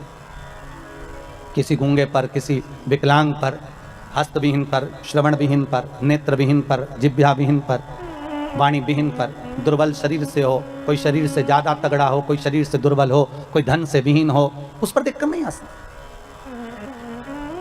अरे हो सकता है, हमारे यहां तो शिव महापुराण कथा कहती है कब घोड़े के दिन फिर जाएं ये किसको मालूम है। अब तुम्हें अभी अभी देख लो ना भैया, तुम जाकर प्रतापगढ़ में देखना, इलाहाबाद में देखना, प्रयागराज में देखना, लखनऊ में, कानपुर में, दिल्ली में, मुंबई में, पूना में, जहां जाकर देखना एक से बढ़कर एक शोरूम है कपड़े के। पूरे सूरत में, जोधपुर में, जयपुर में एक से बढ़कर एक कपड़े के बड़े से बड़े शोरूम बने। प्रतापगढ़ में जाकर देखना बड़े बड़े शोरूम बने, हजारों हजारों रुपए के कपड़े उन शोरूमों में टंगे हुए हैं, हजारों रुपए के कपड़े टंगे। पर आज इस कोरोना के 1 साल पहले निकल गया और ये 1.5-2 महीना निकल चले, इस पूरे समय में अंदाजा लगाकर देखना कि वो हजारों का कपड़ा शोरूम में टंगा की टंगा ही रह गया और वो 10 रुपए का मास्क करोड़ों का व्यापार कर कर निकल गया। करोड़ों का व्यापार, एक जरा सा मास्क मात्र 2 रुपए का, 1.5 रुपए का, 5 रुपए का, 10 रुपए का, उसने भारत की भूमि पर करोड़ों का व्यापार कर दिया और वो हजारों रुपए के कपड़े शोरूम में टंगे की टंगे रह गए। कौन पूछता था इन मास्क को? अरे बोलो तो कौन पूछता था इतने से टुकड़े को, कपड़े को? कौन पूछेगा? कोई नहीं पूछता था। 10 रुपए का मास्क कोई नहीं जानता था, कौन पूछेगा? पर हजारों रुपए के शोरूम में कपड़े टंगे की टंगे रह गए और वो 5 रुपए का, 2 रुपए का, 10 रुपए का मास्क करोड़ों का व्यापार कर कर निकल गया। इसलिए याद रखना कभी किसी पर हंसना नहीं। शोरूम भरे की भरे रह गए और 2 रुपए का मास्क निकल कर करोड़ों का व्यापार कर देता है। ये मनुष्य की देह। अगर शंकर कह रहे हैं नारायण तुम अगर इस ब्रह्मा की बनाई हुई सृष्टि पर इन किन्नरों पर हंसे हो तो भगवान शंकर ने कह दिया विष्णु तुमको भी पृथ्वी पर जाकर एक बार किन्नर बनना पड़ेगा, तुम्हें भी एक बार किन्नर बनना पड़ेगा। क्यों हंसो किसी पर? कोई विकलांग है क्यों हंसना? कोई हाथ के विहीन है क्यों हंसना? कोई नेत्र के विहीन है, किसी की वाणी शुद्ध नहीं है, किसी की श्रवण शक्ति शुद्ध नहीं है, हो सकता है, क्यों हंसना?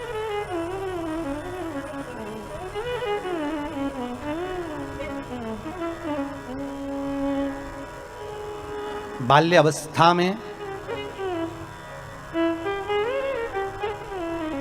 वो द्रौपदी पूर्व समय में एक ब्राह्मण नहाने के लिए गंगा जी में गया, उसका अंग वस्त्र सहेलियों ने मिलकर, द्रौपदी ने मिलकर उस अंग वस्त्र को मात्र छुपा दिया और संत ढूंढता रह गया। उस तन के छोटे से टुकड़े को ढूंढ रहा है संत, और सखियां द्रौपदी के साथ उस संत के लिए हंस रही हैं कि वो वस्त्र कैसे ढूंढ रहा है। संत के मुख से निकल गया, जिसने मेरा यह वस्त्र चुराया है, कहीं ले जाकर फेंका है, बहुत समय के बाद यह वस्त्र मुझे वापस मिला है, किसी ने मेरे साथ छल किया है। यही वस्त्र का छल जिसने करा है मेरे साथ, उसके साथ भी किया जाएगा। एक संत के मुख से निकली हुई वाणी को वो द्रौपदी को झेलना पड़ा, और पांडव बैठे की बैठे रह गए, और वो कौरव, वो दुशासन चीर खींचता रहा, कोई नहीं बचा पाया।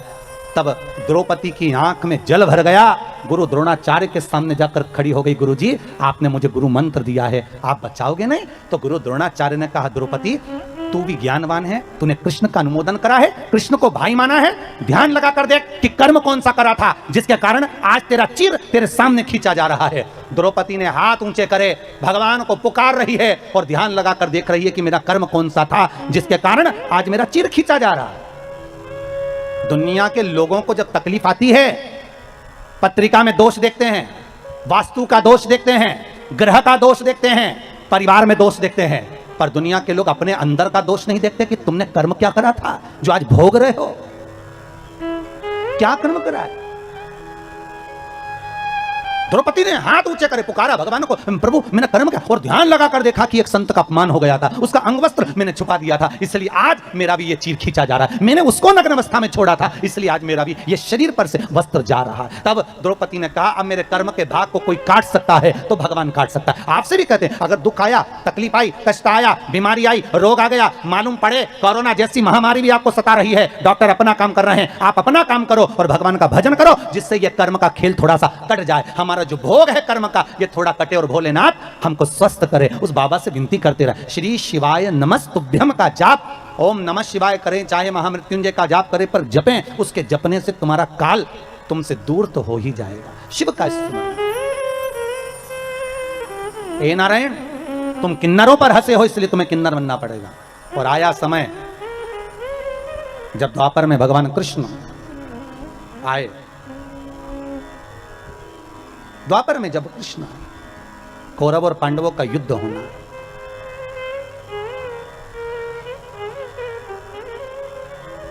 कहां पर हुआ था कौरव और पांडवों का युद्ध? कुरुक्षेत्र की भूमि। कौन सी भूमि है? कुरुक्षेत्र की भूमि। कहां? हस्तिनापुर। हस्तिनापुर मतलब दिल्ली। हस्तिनापुर से युद्ध लड़ने के लिए भगवान कुरुक्षेत्र गए। क्यों? हस्तिनापुर में युद्ध क्यों नहीं लड़ा? क्या हस्तिनापुर में जगह नहीं थी युद्ध लड़ने के लिए? थी। और भगवान कृष्ण विचार करते हैं कि युद्ध के लिए भूमि वो होना चाहिए जिस भूमि पर एक दूसरे को मारने और काटने के लिए तैयार खड़े हों।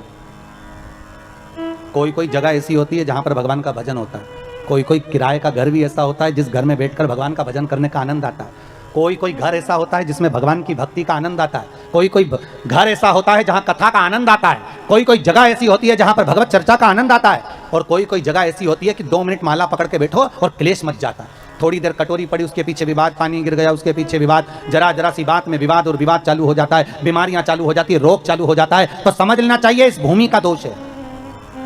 श्रवण कुमार अपने माता पिता को लेकर कंधे पर कांवड़ में रखकर तीर्थ कराने चले। कंधे पर माता पिता को लेकर श्रवण कुमार तीर्थ कराने जा रहे हैं अपने माता पिता को लेकर, और माता पिता से हरी चर्चा करते करते गए, और आगे जाकर श्रवण कुमार ने अपने माँ बाप को छकड़े में बिठाया और उठाकर खड़ा कर दिया, और अपने माँ बाप से बोले, अंधे हो गए हो, पांव नहीं टूट गए तुम्हारे, खड़े हो, पैदल चलो। कौन बोले? श्रवण कुमार। अपने माता पिता से करें कि आंखों से अंधे हो, पांव से थोड़ी ना, खड़े हो और पैदल चलो। श्रवण कुमार की मां ने, सुहांगी ने अपने पति शांतिन मुनि से कहा, श्रवण कुमार के पिता से, कि आज बेटे को क्या हो गया है। शांतिन मुनि ने सुहांगी का हाथ पकड़ा और हाथ पकड़कर कहा, सुहांगी चुप रहो, पैदल चलो, चलो पैदल।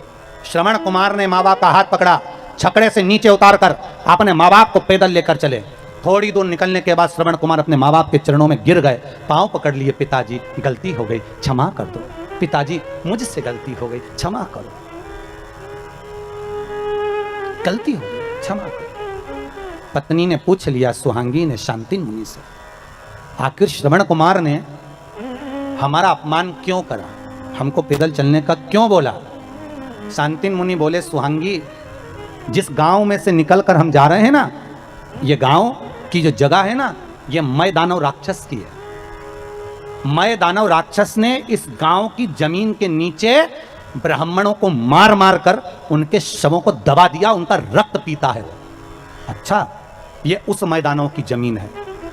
इतना गुस्सा करता था मय दानव, ब्राह्मणों को नष्ट कर देता था। ये मय दानव की भूमि पर जब तक श्रवण कुमार हमें लेकर चल रहा था, उसी भूमि का प्रताप ऐसा था कि श्रवण कुमार की बुद्धि बदल गई और उसने हमसे अपशब्द कह दिया। ये भूमि का दोष होता है। किसी किसी भूमि पर भगवान का भजन हो जाता है, किसी किसी भूमि पर लोगों से पाप हो जाता है। जिस भूमि पर पाप हो रहा है, समझ लेना ये भूमि का कोई दोष है जो अच्छा काम नहीं होता।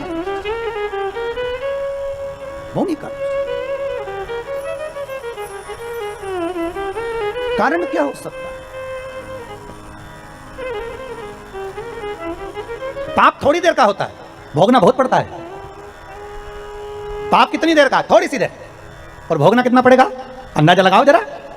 तो उस भोगने पर मत जाओ, यहीं का भोगना देख लो। किसी को चाकू मार दिया, कितनी देर लगा? अरे बोलो जरा। चाकू मारा 2 मिनट, मर गया 5 मिनट, कितने मिनट लगे? जम के बोलिए, 7 मिनट। अब भोगना कितना है वो देखिए। पकड़ा गया, बंद कर दिया, 1 साल तक केस चला, 1.5 साल लग गया, 2 साल में निर्णय आया, 10 साल के लिए जम के बोलो अंदर गया। अब कितने साल लग गए? 10 तो अंदर, 2 बाहर। केस में कितने हो गए? 12। अब भोग 7 मिनट का क्रोध था, 7 मिनट में चक्कू मारकर व्यक्ति को मार दिया, पर भोगना कितना पड़ा? 12 साल। उसी तरह पृथ्वी पर मनुष्य पाप थोड़ा सा करता है, पर भोगना तो बहुत पड़ता है, क्योंकि पाप करने का समय कम होता है और भोगने का समय ज्यादा होता है। तो भोगना तो पड़ेगा, आए हो तो भोगो। पाप थोड़ी देर का है, पर भोगना ज्यादा है। इसलिए फिर निवेदन करूं आपसे, मत बुरे कर्म कर बंदे, वरना पछताएगा। भगवान की आंखों से तू बच नहीं पाएगा, तू बच नहीं पाएगा। भोगना है तो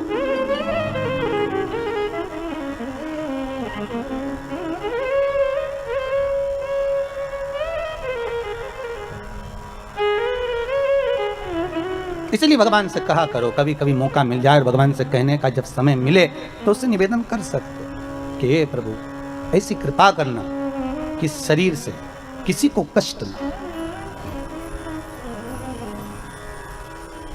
किसी को कष्ट ना। कुरुक्षेत्र की भूमि ढूंढी है युद्ध के लिए। विचार करो जरा। भगवान कृष्ण द्वारका में बैठे थे और अपने दूतों को कहा, ऐसी भूमि ढूंढना जहां भाई भाई का दुश्मन हो जाए। द्वारपाल ढूंढते ढूंढते गए, कहीं नहीं मिली ऐसी जमीन। पहुंच गए कुरुक्षेत्र। बड़े भाई ने छोटे भाई से कहा, जा उधर मेड़ पे से पानी आ रहा है, मेड़ को बांध दिया। छोटे भाई ने कहा, भैया मेरे हाथ में सामान रखा है, तू चले जा, तू बांध दिया। बड़े भाई को क्रोध आ गया, उसने हल रखा था हाथ में, छोटे भाई के पेट में मार दिया। हल से खींचता हुआ छोटे भाई को ले जाकर मेड़ पे सुला दिया, जहां से पानी को रोकना था। पानी तो रुक गया, भाई तड़प तड़प के मरता रहा। भगवान कृष्ण के दूतों ने जाकर कन्हैया से कह दिया, हमने वाली भूमि देख ली जहां भाई भाई का दुश्मन है। कौन सी भूमि है? तो कहा कुरुक्षेत्र की भूमि। भगवान ने कहा युद्ध होगा तो वहीं होगा, नहीं तो भगवान चाहते तो प्रतापगढ़ में भी युद्ध कराने आ सकते थे। दिक्कत क्या थी? हस्तिनापुर से तो जाना था, वहां गए तो उसकी जगह यहाँ आ जाते, प्रयागराज आ जाते, मथुरा पहुंच जाते। भगवान चाहते तो जहां जाकर युद्ध लड़ा देते, पर उन्होंने कुरुक्षेत्र की भूमि को ढूंढा। क्यों? उस भूमि पर युद्ध कराना, क्योंकि वहां भाई भाई का दुश्मन बन सकता है। केवल वही भूमि एक ऐसी है जहां पर भगवान कहते हैं कि मैं युद्ध करा सकता हूं, वो भूमि को ढूंढा। और उस भूमि का दूसरा फल क्या था? कुरुक्षेत्र की भूमि पर राजा कुरु, जिसने शंकर भगवान की आराधना करी थी, और शिव जी ने प्रसन्न होकर कहा था, मांग कुरु, तुझे क्या चाहिए? राजा कुरु कहता है, प्रभु बस मुझे वर दे दो कि इस भूमि पर जो मरेगा उसको स्वर्ग मिलेगा, आप वर दो। भगवान ने कहा, कुरु तू और कुछ मांग ले।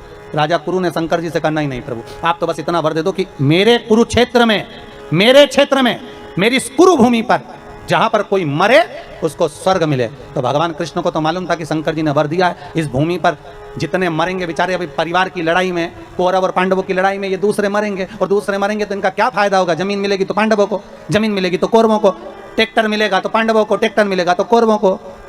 मकान मिलेगा तो पांडवों को, राज मिलेगा तो पांडवों को। तो परिवार की लड़ाई में जो दूसरे मरेंगे इनका भी तो उद्धार होना चाहिए। तो भगवान ने मन में सोचा एक काम करो, कुरुक्षेत्र में युद्ध लड़ाओ। कुरुक्षेत्र में युद्ध लड़ाएंगे तो जितने मरेंगे इनको कम से कम स्वर्ग तो मिल जाएगा। तो भगवान ने ये चतुरता कर कुरुक्षेत्र में युद्ध लड़वाया कि मरे तो बैकुंठ।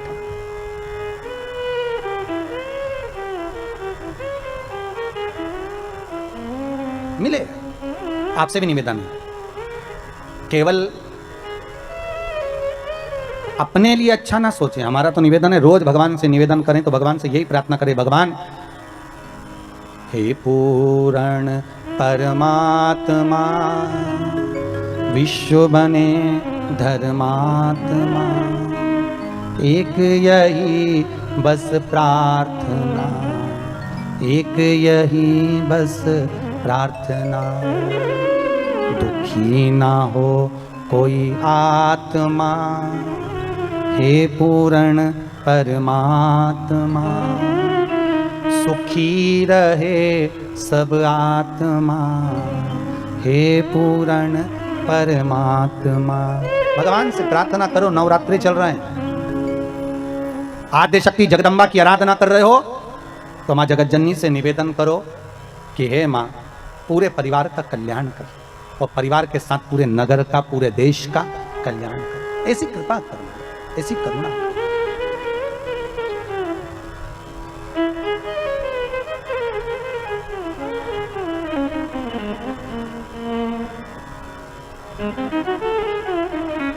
ऐसी कृपा हो, ऐसी दया हो जाए। हे नारायण, तुमको भी पृथ्वी पर जाकर किन्नर बनना पड़ेगा। भगवान बने।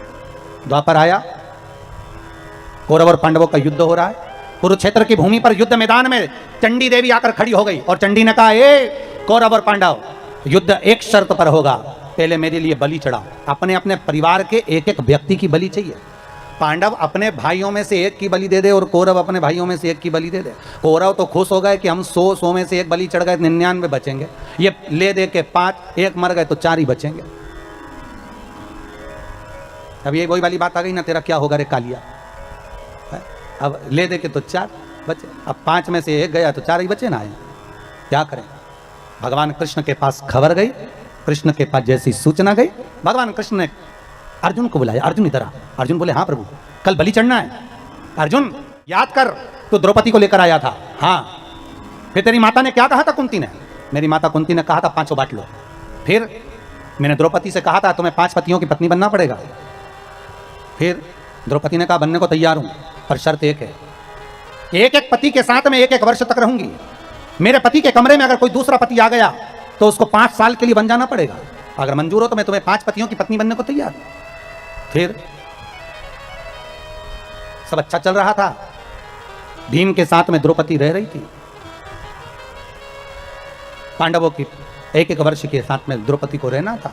एक ब्राह्मण का बालक आया, पिता आया, दौड़ कर आकर कहता है, अरे अर्जुन, मेरे बच्चे को शेर उठा कर ले गया, सिंह ले गया, मेरे बेटे को बचा ले रे अर्जुन। अर्जुन गया अपना धनुष लेने के लिए, गांडीव लेने के लिए, पर वो धनुष तो भीम के कक्ष में था। दौड़ा,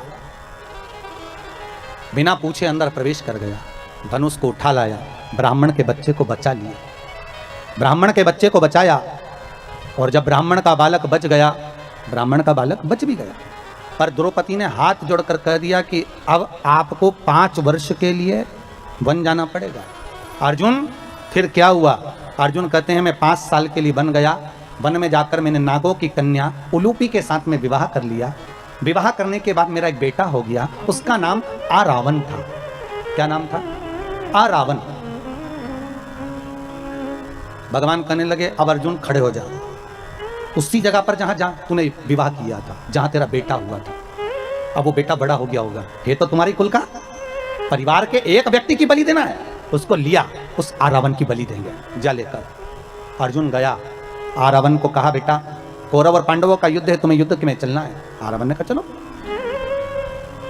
चलिए। पिताजी चिंता मत करना, 1-1 कौरवों को मार मार कर गिराऊंगा, आप बिल्कुल टेंशन ना लीजिए, चिंता ना करिए। जैसे ही आरावन आया, भगवान कृष्ण ने बुलाकर कहा, आरावन तुम्हें मालूम है तुम्हें क्यों बुलाया गया है? आरावन ने कहा, नहीं दादा, हमको नहीं मालूम। आरावन, आपको नहीं मालूम? नहीं। चंडी देवी को बलि चढ़ाना है कौरव और पांडवों में से एक एक परिवार के एक एक व्यक्ति की, तुम्हारी बलि चढ़ना है। रावण कहते हैं दादा बलि तो चढ़ा दो, मना नहीं है, पर मैं कुंवारा हूं, मैंने अपनी माता उलूपी नागों की कन्या, मेरे नाना जो थे वो नाग थे, सांप थे, तो मेरे नाग नाना ने अपनी पुत्री उलूपी को बताया था, मेरी मां को बताया था, नाग कन्या को, कि हे पुत्री, जो कुंवारी अवस्था में मर जाता है उसको ना पिंड मिलता है, ना तर्पण होता है, ना तिलांजलि होती है, ना गया जी में श्राद्ध होता है, ना ब्राह्मण को जिमाया हुआ भाग उस कुंवारी अवस्था में मरे हुए व्यक्ति को प्राप्त होता है। जो कुंवारी अवस्था में मरा है उसको यह भाग नहीं मिलेगा। जो कुंवारी अवस्था में मरा है उसको ना पिंड, ना तर्पण, ना तिलांजलि, ना श्राद्ध, कुछ प्राप्त नहीं होगा, कुछ नहीं मिलेगा। रावण कहते हैं दादा मैंने मेरी माता के मुंह से सुना था, मुख से, मैं कुंवारा नहीं मरना चाहता दादा, अगर मैं कुंवारा मर गया तो मुझे जल नहीं मिलेगा, तर्पण नहीं होगा, तिलांजलि नहीं होगी, मेरा पिंड नहीं होगा, मेरा भोज नहीं होगा। दादा आपसे निवेदन है, आप मेरा विवाह कर दो, उसके बाद मेरी बलि चढ़ा दो। भगवान कृष्ण ने अर्जुन से कहा युधिष्ठिर, नकुल, सहदेव सब जाओ, जल्दी से एक लड़की ढूंढो, उसके साथ शादी कर देते। पूरे हस्तिनापुर में ढूंढा तो कौन बाप अपनी बेटी भी आएगा एक रात के लिए? कौन होगा जो लड़की भी आएगा एक रात के लिए? किसी ने लड़की नहीं दी, किसी ने नहीं दी बेटी। भगवान को लगा अब क्या करा जाए। भगवान कृष्ण को याद आया कि शंकर भगवान ने कहा था कि हे नारायण तुम किन्नरों पर हंसे हो, इसलिए तुम्हारा एक जन्म किन्नर का होगा। भगवान ने कहा एक आज ही जन्म ले लेता हूं, और भगवान कृष्ण किन्नर बन गए। रावण के साथ रात्रि में शादी कर ली, फेरे डाल लिए, भांवर पढ़ ली, और शादी करने के बाद रात्रि को विवाह हो गया। सुबह रावण की बलि चढ़ गई।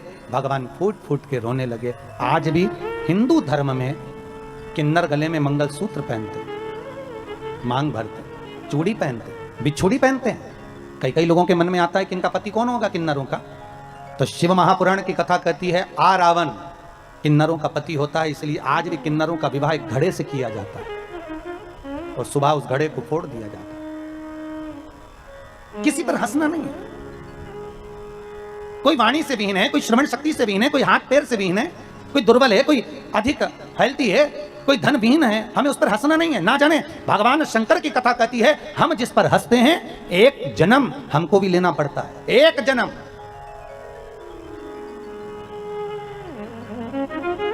अरे ये कोरोना महामारी में देख लो जी, जब आपके आसपास में पिछले साल की कथा जरा निकाल कर देखिए, पिछले वर्ष को जरा निकाल कर देखो। जब कोरोना में कोई आसपास के मोहल्ले में, कॉलोनी में जरा सा किसी को कोरोना होता था, एम्बुलेंस दौड़ कर आती थी, बहुत सारे लोग इकट्ठे होकर उसको लेकर जाते थे, और पूरे मोहल्ले के लोग देखकर हरे राम, कुछ हंसते थे, कुछ मुस्कुराते थे, कोई विचार करते थे, देखो वो चले गया। कई लोगों ने कमेंट्स भी करे, ऐसा कर्म किया होगा, ऐसा किया होगा। तो कई लोगों के मन में भाव आया। अब वही कोरोना पलट कर वापिस आ गया, और ये दिखाने के लिए आया कि हंसना मत ही, ये दिखाने के लिए आया है कि किसी पर उंगली मत उठाना, ये दिखाने के लिए आया है कि किसी पर कमेंट्स मत करना, किसी को अपशब्द मत करना, किसी को ताने मत देना।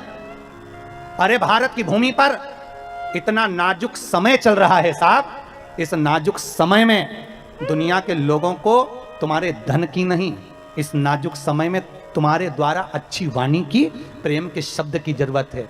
जो बीमार पड़े हैं उनको फोन लगाकर बात तो कर लो और कह दो मत घबराना भाई, ऐसी कोरोना बीमारी तो चलती रहेगी, घबराना मत ही, हम बैठे हैं, चिंता मत करना, ठीक होकर वापिस आएगा, ठीक होकर वापिस आएगा। अमेरिका में एक व्यक्ति को फांसी की सजा हो रही थी, तो फांसी की सजा होने से पहले मेजर ने कहा एक काम करो, अब की बार फांसी की सजा चेंज करी जाए। क्या? एक जहरीले सांप से इस व्यक्ति को कटवा कर मरवाया जाए, फांसी की सजा नहीं दी जाए। दूसरे दिन कुर्सी पर बिठाया, आंखों पर पट्टी बांध दी, और सांप की जगह 2 पिन उस व्यक्ति के पांव में चुभा दी। जैसे चुभाई वो व्यक्ति मर गया, उसके मुख से फेन निकल गया। वैज्ञानिकों ने रिसर्च करा, आखिर ये हुआ क्या? मेडिकल साइंस ने जानना चाहा, सांप तो काटा नहीं तो मरा कैसे, इसके शरीर में सांप का जहर आया कैसे? तो रिसर्च में निकला कि वो भय सांप का अंदर से इतना हो गया था कि मात्र पिन चुभने से भी लग गया कि सांप डस गया और वो शरीर में जहर बन गया और वो मर गया। तो आज के समय में दुनिया के लोगों को समझाओ कि मुख पर मास्क लगाएं, हाथ धोएं, सोशल डिस्टेंसिंग का पालन करें, पर घबराएं नहीं। ये कोरोना महामारी से डरने की जरूरत नहीं है। अपने पहचान वालों को फोन लगाकर उसको डराओ मत ही, उसको मैसेज कर घबराओ नहीं कि इतने मर गए तेरा क्या होगा, उस हॉस्पिटल में इतने मर गए ऐसा हो गया। घबराना नहीं है, डरना नहीं है, उस व्यक्ति को समझाना है कि तू ठीक होकर वापिस आएगा। शंकर पर विश्वास रख, श्री शिवाय नमस्तुभ्याम का जाप कर और उस शंकर को याद कर जो कालो कवि काल महाकाल है, उसको हर पल याद करते रहे तो मेरा बाबा वेंटिलेटर पे से भी उठाकर तुझे घर लेकर आएगा, ऑक्सीजन हटाकर तुझे घर के सुंदर आंगन में ले आएगा। उसको विश्वास दिला, उसको शंकर के प्रति समर्पित कर दो, उसका विल पावर मजबूत कर दो जिससे वो घबराए ना, वो डरे ना, उसको समझाओ।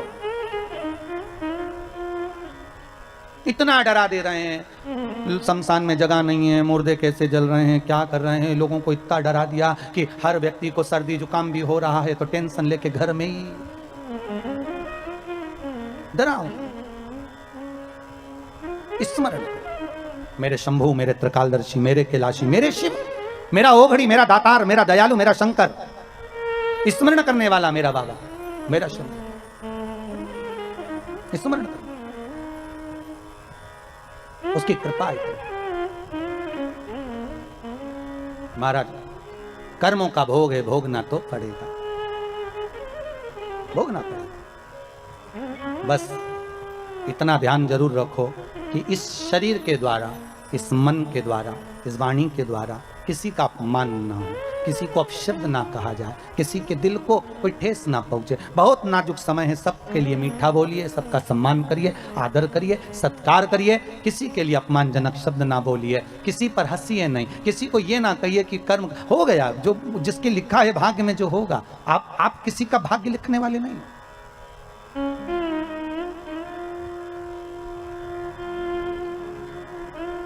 होगा। भगवान शिव ब्रह्मा जी से बोले, ब्रह्मदेव रुकिए, आपने क्या बनाया ब्रह्मा? ब्रह्मा कहते हैं किन्नर बन गए प्रभु। कोई बात नहीं, बन गए ना, सबसे पहली सृष्टि किन्नर की होगी, चिंता मत करो। आपने बनाया है, गलत नहीं होगा, गलत नहीं होगा, कोई बात नहीं। ब्रह्मदेव अब आप हमारे प्रतिबिंब का दर्शन करिए, आप हमारे प्रतिबिंब का दर्शन करिए ब्रह्मदेव। भगवान शंकर ने अर्धनारीश्वर स्वरूप का दर्शन दिया है। कौन सा स्वरूप बनाया है? अर्धनारीश्वर स्वरूप।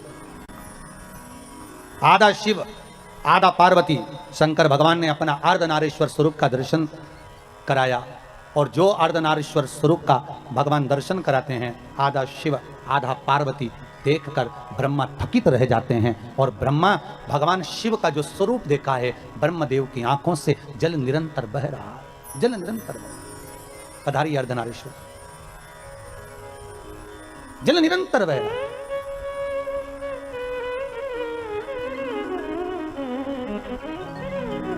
और अर्धनारीश्वर स्वरूप का जब दर्शन ब्रह्मदेव कर रहे हैं, भगवान शिव ने कहा, ब्रह्मदेव गलती आपसे थोड़ी सी हो गई, आपको बोला था कि एक पुरुष एक स्त्री बनाना, आपने दोनों को मिलाकर बना दिया, आपने दोनों को करा दर्शन अर्धनारीश्वर भगवान का। एक बार भाव से दोनों हाथ उठाकर हर हर महादेव हर। आज अपन ने भगवान अर्धनारीश्वर स्वरूप का दर्शन किया है, भाव भक्ति से, आनंद के साथ। कल कथा में भगवान शिव के मंगल विवाह का भी दर्शन करेंगे। कल अपन भगवान के मंगल विवाह की ओर भी आगे बढ़ेंगे। एक बार जोरदार ताली बजाएं अर्धनारीश्वर भगवान के लिए। बोल अर्धनारीश्वर भगवान की जय। भगवान अर्धनारीश्वर स्वरूप का दर्शन भगवान, यजमान अर्धनारीश्वर भगवान का पूजन करेंगे अभी भाव भक्ति से। भगवान शिव औघड़दानी, त्रिकालदर्शी, कैलाशी, शिव महापुराण की कथा कहती है। ब्रह्मदेव आप घबराए ना,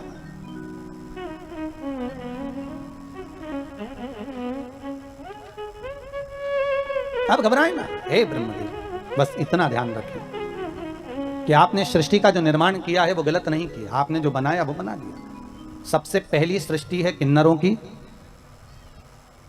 सबसे पहली सृष्टि किन्नरों की। इसलिए आज भी हमारे यहाँ कोई शुभ कार्य होता है, अच्छा कार्य होता है, तो उस शुभ कार्य में किन्नरों को बुलाया जाता है, उनको नेक निछावर दी जाती है। महाराज नेक निछावर उनको दी जाती है, आज भी देते हैं महाराज। तो ब्रह्मदेव ने सृष्टि का निर्माण किया। समय आया फिर आपसे निवेदन करें भाव भक्ति से, शिव उपासना कल आपको कथा में कहा था, शंकर का अनुमोदन, शिव का स्मरण, शिव का किया गया भजन। शिव महापुराण की कथा कहती है कि कुंवारी अवस्था में अगर कोई मर भी गया है तो शिव महापुराण की कथा श्रवण कर लेने पर, फिर वही वाली बात आ गई जो कल कथा में कही थी कि आप कभी मौका मिले तो पुराणों को उठाकर देखना, उसमें मिलेगा। और पुराण उठाकर नहीं दे सकते तो उज्जैन के ऋण मुक्तेश्वर मंदिर पर जाकर पढ़ना, वहां लिखा मिलेगा कि शिव महापुराण की कथा 71 पीढ़ी को तार देती है। उसका साधन, उसका साध्यता, उसका आनंदता यही वर्णन करता, उसका आनंद यही वर्णन करता। कुंवारी अवस्था वालों को भी तारने वाली है ये शिव महापुराण की कथा। हम तो कहते हैं जो माताएं श्रवण करती हैं ना, इनके गर्भ में अगर कोई बच्चा कुंवारी अवस्था में मर गया हो, शांत हो गया हो, परिवार में माई के पक्ष में, ससुराल पक्ष में कोई कुंवारी अवस्था में 2 महीना, 4 महीना, 6 महीना, 8 महीने का गर्भ चले गया हो, कोई कुंवारी अवस्था में मर गया हो, शिव महापुराण की कथा कहती है जो कथा सुनकर जाते हैं उनके शरीर की तरंग से भी, उनके शरीर की तरंग से भी महाराज उस वातावरण से भी जो कुंवारी अवस्था में मरे होते हैं उनको भी पिंड मिलना प्रारंभ हो जाता है, उनका भी तर्पण प्रारंभ हो जाता है, उनको भी मोक्ष मिल जाता है। ये वो शिव महापुराण की